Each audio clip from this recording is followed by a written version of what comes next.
Tica, eu vou te contar uma história minha. Em 1978, eu comecei a ficar famoso porque nós fizemos as primeiras greves dos metalúrgicos no ABC. Eram greves, sabe? Primeiro foi greve por fábrica, depois nós fizemos greve. Nós fazíamos assembleia no estádio com 100 mil pessoas. Era muita coisa. Então, aí o pessoal começou a me convidar para ir para a política.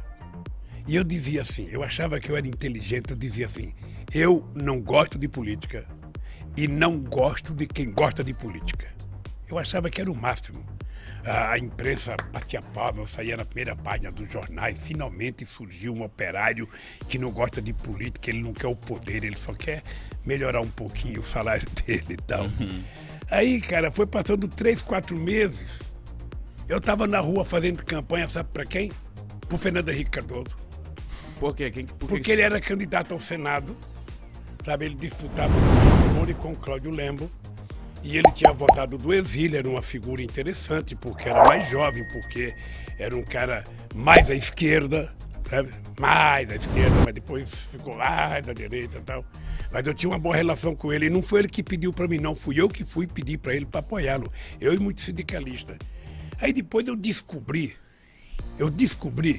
que se a gente não cria um partido político, a gente estava ferrado. Porque você nunca pode esperar que alguém faça por você aquilo que você mesmo tem que fazer. Então você fica esperando que o Congresso Nacional aprove as coisas boas para o país. Você já parou para analisar quem é que está no Congresso Nacional? Você já viu o prontuário de cada um? Você já viu a ficha de cada um? Você já viu a origem de cada um? Se você não vê isso, você não vai saber votar. Se você não vê, você vai votar equivocadamente. É como se você fosse colocar uma raposa no seu galinheiro achando que a raposa vai engordar as galinhas. Não vai, vai comer as galinhas. Então eu descobri que era preciso fazer um partido. Descobri porque eu fui no Congresso brigar para não aprovar uma lei e quando eu cheguei lá eu percebi que não tinha nenhum trabalhador. Aí então eu comecei a fazer política, sabe? Eu fui gostando da política, e eu achei que era o caminho. Se você está descontente com alguma coisa, é através da política que você vai mudar. Sabe? Então você tem que participar, você tem que saber como participar. Sabe? E quando eu digo isso, Mitica, eu digo o seguinte, veja, eu não acho que um artista, eu não acho que um cara tem que dizer eu voto em fulano, não tem que dizer nada, ele tem que ser profissional, fazer o programa dele, dizer o que ele bem entender. Ele é político na hora que ele vai votar, a não ser que ele queira assumir publicamente a tarefa. E eu então fui. E depois, você pensa que eu imaginei ser candidato a vereador uma vez? Nunca me passou pela cabeça. Mas quem te incentivou de você virar um candidato a vereador? Veja, eu não fui vereador. Eu fui candidato a deputado a governador de São Paulo em 82. Eu, Franco Montoro, Reinaldo de Barros, Cláudio, Jânio Quadros. Era assim, eu fui candidato, eu pensei que eu ia ganhar as eleições. Cara, eu tava famoso por causa das greves. Eu tava famoso. Eu ia pro interior de São Paulo, era gente na rua aqui. As pessoas não imaginavam como é que eu juntava tanta gente na rua. Eu dava autógrafo. Tinha um livro que foi lançado meu chamado Lula, Entrevistas e Discursos. Eu descia do palanque, lá tinha que dar autógrafo, sabe? Eu pensei que eu ia ganhar as eleições. Puta merda, só tive 10% dos votos. Fiquei em quarto lugar, perdi até do Jânio Quadros. Mas de primeira?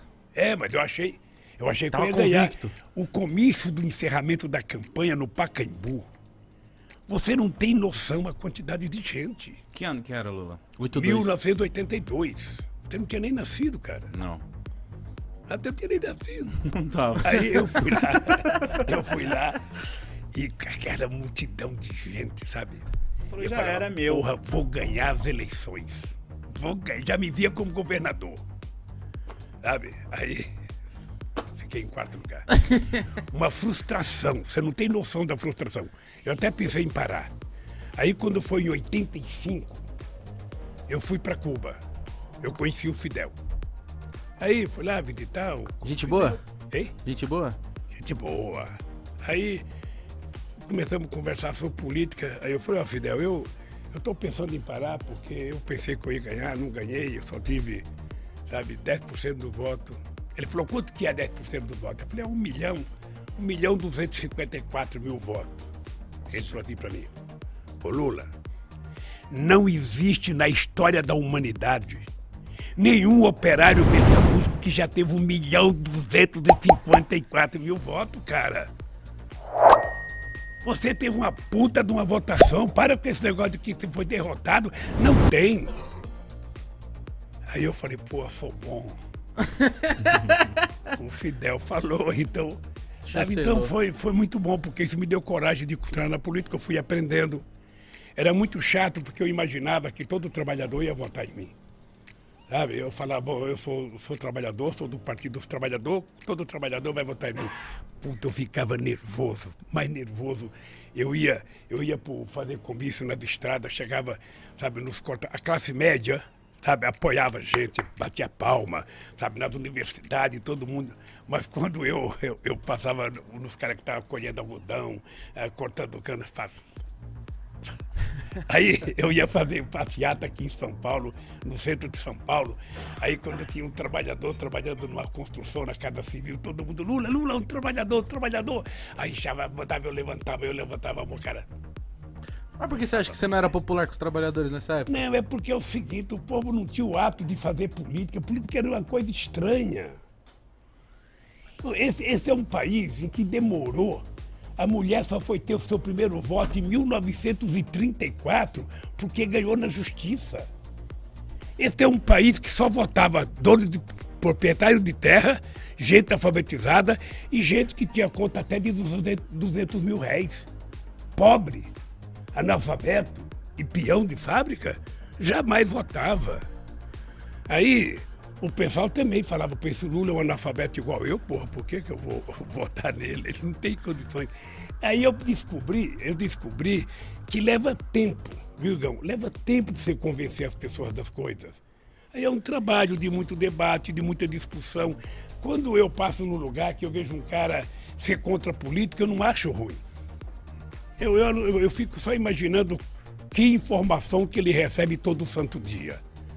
Porque eu tenho uma coisa que eu falo para a juventude o seguinte, olha, ô Igão, você pode não gostar de política, tá? Você pode dizer, eu não gosto de política, política é tudo ladrão, Lula é ladrão, sabe, Haddad é ladrão, Fernando Henrique Cardoso é ladrão, Bolsonaro é ladrão, Dória é ladrão, você pode dizer tudo o que você quiser. Mas mesmo você pensando assim, você pensa o melhor para o seu país, você pensa o melhor para o seu povo, você pensa o melhor para você. Então, se você acha que todo mundo não presta, você tem que decidir escolher um cara que presta. E esse cara que presta não é os outros, é você, cara. Então, coloca o político que você tem dentro de você para fora e seja você o político decente, sabe, porreta, sabe, que você quer. Não tem outro jeito. Você não pode querer que eu seja a pessoa que você quer que eu seja. Não, eu sou eu. Agora, se você quer um cara top, aí é você, Mitico, é você, Igão. É assim que se faz as coisas. A política no Brasil não dá certo porque as pessoas não têm compromissos ideológicos. As pessoas são eleitas porque são eleitas.